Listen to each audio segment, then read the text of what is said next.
تازه‌ترین تحولات توجیکستان و جهان را از استودیوی مرکزی رادیو آزادی من شعلوی گلخوجه تقدیم میکنم. سلام. امروز در این موضوع صحبت خواهیم کرد. دویش دستور داد. مقامات انتظامی روسیه میگویند بازداشت شده های توجیک با فرمان ابو اسامه نورکی میخواستند در مسکو عملهای تروریستی انجام بدهند. تفتیشات معین میکند دادستانی شهر جیزخ ازبکستان به تحقیق نواری ویدیویی پرداخت که در آن کارمندان میلیسا با زن بدرفتاری میکنند. و قرار جنجال برانگیز مالکان ترمینال های پرداخت الکترونی میخواهند که حکومت تاجیکستان برای گرفتن انداز از مشتریان اجازت بدهد. این شهر رو من خونم پرافسایوز با میخدم برای همین شده همجا بیام اونجا در پیش خونم ایستادگی میفرام میگذارونم تمام. خدمات فدرالی امنیت روسیه میگوید سه شهروند تاجیکستان که با اتهام تروریسم دستگیر شدند با هدایت توجدی نظرف یک عضو خطرناک داعش میخواستند در مسکو عملهای تروریستی انجام بدهند. دو روز پیش ماموران امنیتی روسیه گفتند که سه شهروند تاجیکستان قصد داشتند مترو و دیگر جایهای سیرودم مسکو را ترک کنند. توجدی نظرف با لقب ابو اسامه نورکی یکی از مبلغان داعش به شمار میرود و همکاران ما چند پیش به زادگاه او رفتند. ابو اسامه نورکی اسمش تاجدین نظرف ساکن 30 ساله دهه ازبک لنگر شهر نارک است که مقامات از او خطرناکترین تبلیغگر تاجیک داعش نام میبرند.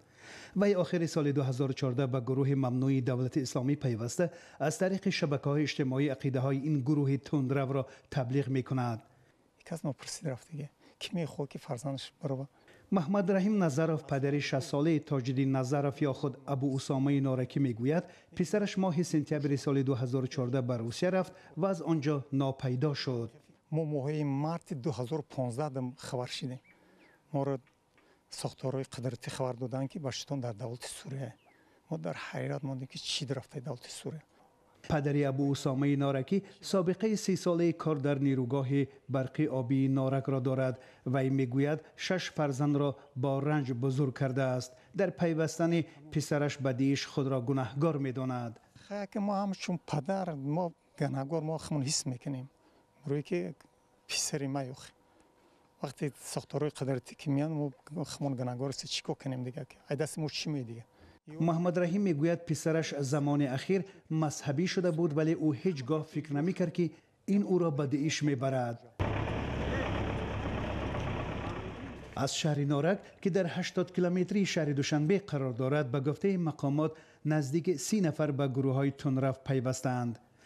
اکثر آنها از جماعت پل سنگین و اطرافیان هستند. به گفته مقامات زیر تاثیر انس و ابو اسامه نورکی به این راه رفتند. سبب افزون بودن شمار جوانان شامل به گروه های تندرو از این جماعت را مقامات به این مربوط می دانند که امیسرهای تاثیرگذار این گروه ها از این جماعت بودند. فقط انوشیروان عظیموف ساکن جماعت پل سنگین که با لقب انس معلوم است زیاد از 100 نفر جوانان را شامل گروه های تندرو کرده است. میرزا نبی خالقزاد، امردین عالم، دوشنبه، نارک، دوشنبه.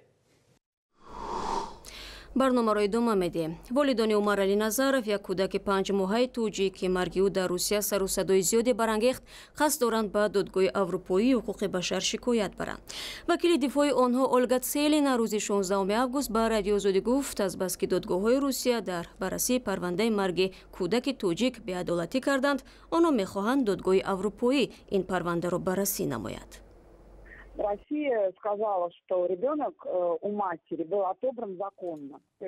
روسیه گفت که کودک از دست مادر بر اساس قانون گرفته شد چون که مادر در روسیه بدون ثبت اقامت زندگی میکرد.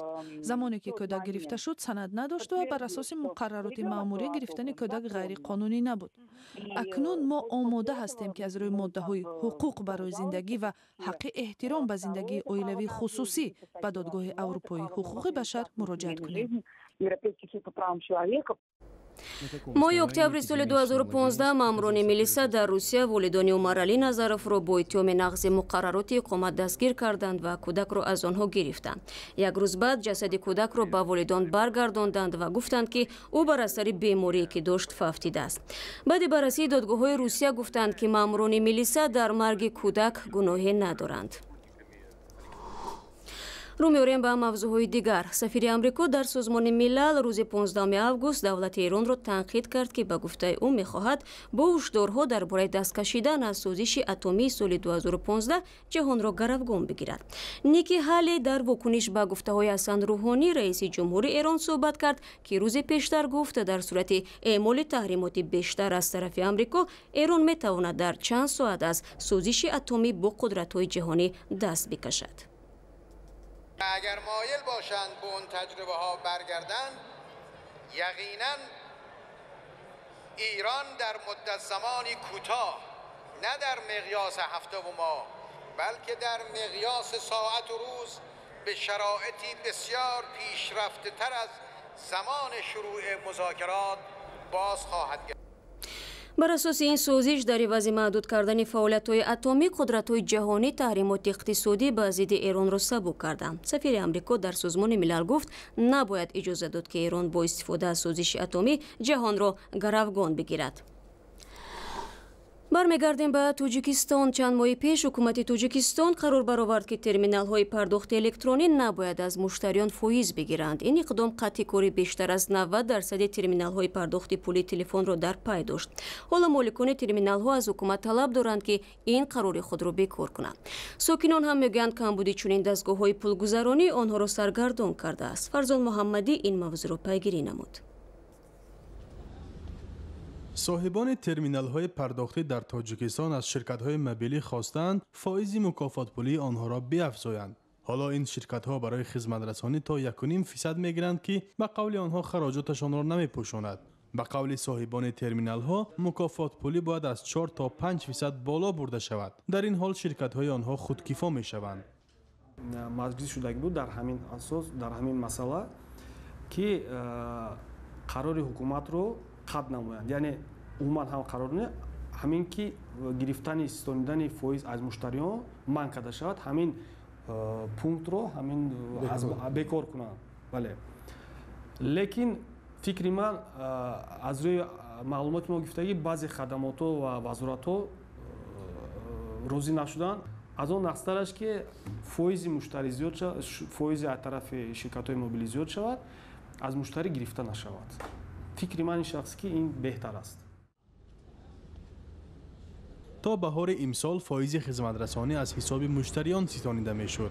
بر طبق یک قرار حکومت از حساب پرداخت های مشتریان ستانیدن فایده را برای صاحبان ترمینال ها منع کرد که باعث از فعالیت ماندن 4000 ترمینال پرداختی گردید. همه همین سوبیکتی که پست ترمینال رو بودن ما پیش دعوتشون کردیم، باید گفتن که ما دیگه معلومات ما دیگه مبلغ نمیستونیم، مکتوباشون رو پیشنهاد کردن. بعد چند وقت دیدیم که مبلغ بوستون سر کردن. برخی از ساکنان به این نظرند که وجود چنین ترمینال ها حتی با در نظر داشت گرفتن فایز با نظر داشت خرج راه تا مرکزهای خدمت رسانی برایشان ارزانتر می شود. برای چی در پیش منایو کمپانی و بیلون تو میرای قپل وسپوری همین در نزدیک در پیش خونه امروز میزنید پلمونی میزگرونیم تمام. این شهر به من خونم پرافسایوز با میخدم برای همین شده همینجا بیام اونجا در پیش خونم ایستادگی میفرام میگذرونم تمام. همکنون از 4000 ترمینال ها تنها 500 عددش فعالند. در شبکه‌های اجتماعی در اینترنت یک نواری از ازبکستان نشر شده است که در آن دیده می شود چطور یک مأمور میلیسا با زن بدرفتاری می کند و با 2 دست از موی سر او می کشد. درباره این قضیه جنجالی صحبت داشتم با سیروجدین اسلام، همکارمون از بخش ازبکی رادیو آزادی. خوش آمدید به برنامه ما. و می گفتید که اصلا این ویدیو چگونه به دست شما رسید و اصلا معلوم است که ماجرای این زن و کارمندان پلیس بر سر چی است؟ این ویدیو رو ما دیروز پس از ظهر از یکی از مقیمای شهر جیزخ گرفتیم. آن کس با ما همکاری دارد. در آن ویدیو چنانکه که میبینید یکی از 3 مرد که لباس پلیس را دارد با 2 دستش از مویهای یک زن ناشناسی میان سالار را میکشد. ولی ما نمیدانیم که این حادثه برای چی شده است، دقیقاً سبب این جنجال چی است.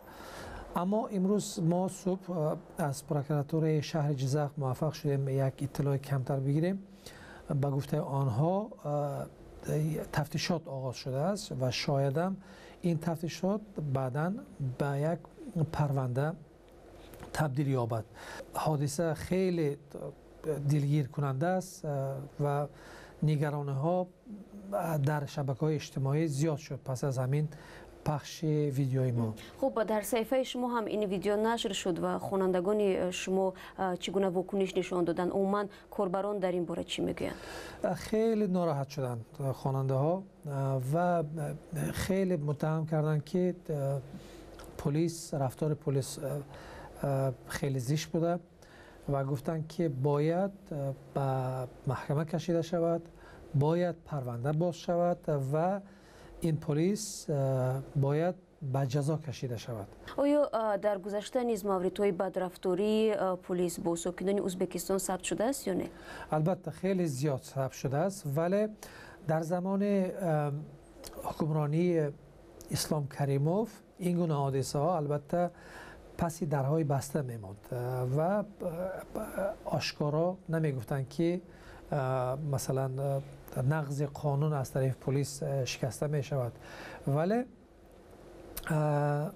امروزها پس از انتقاد شوکت میرزیویف از پلیس مردم آشکارا از بد اخلاقی رفتار ضد قانونی پلیس انتقاد میکنند و با ما و پروکراتور حکومت زیاد عرض میکنند. برنامه 90 روزه مسکون کردن پناهجویان در آمریکا یک مرحله پر از دوتاز برای آنهاست، چون باید جای برای زیست و کار پیدا کنند و با زندگی و فرهنگ در آمریکا آشنا شوند. ولی همایش با جامعه در آمریکا در 3 ماه میسر نمی شود. گزارشی که حالا میبینیم درباره یک زنی است که در ایالت پیتسبورگ به مهاجران و پناهجویان کمک میکند تا به جامعه همایش یابند. بعدی‌تر که افغانستان کاظم هاشمی اولین بار غذای آمریکایی خورد، کار آمریکایی پیدا کرد و اولین بار بازی تیم بیسبال راهزن‌های پیتسبورگ را در اینجا دید. بار اول است به این بازی آمدیم. در افغانستان مردم عاشق فوتبالند. هیچ چیزی درباره راهزن‌ها نمی‌دانند. تا آمدن به اینجا و تماشای بیسبال در این میدان، هاشمی راهی درازی را پیموده است.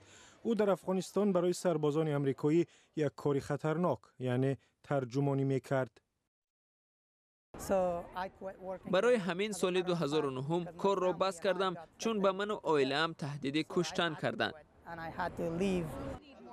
با استفاده از روادید ویژه، هاشمی و عائله‌اش سال 2015 به آمریکا آمدند.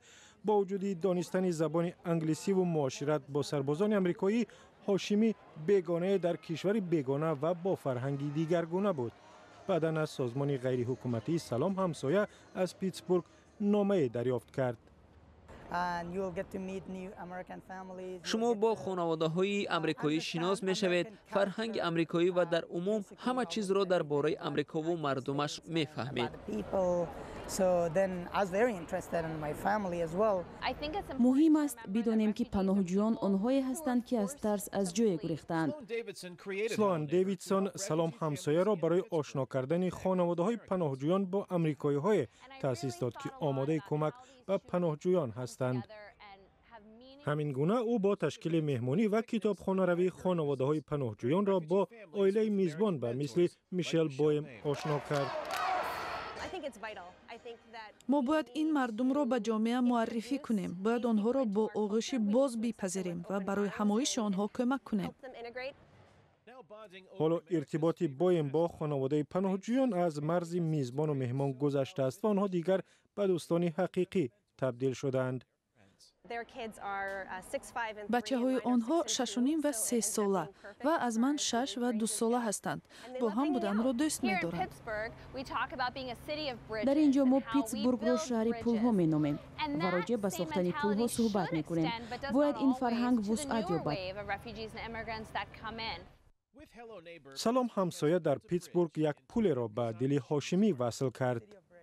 ممکن است پل‌های نو فراتر از این شهر ساخته شود. سلوان دیویدسون میگوید پشت الکترونی او پر از نامه‌های از دیگر جای هاست که می‌خواهند چون این برنامه داشته باشند. برنامه امروزی ما پایان یافت و فردا خدا نگهدار.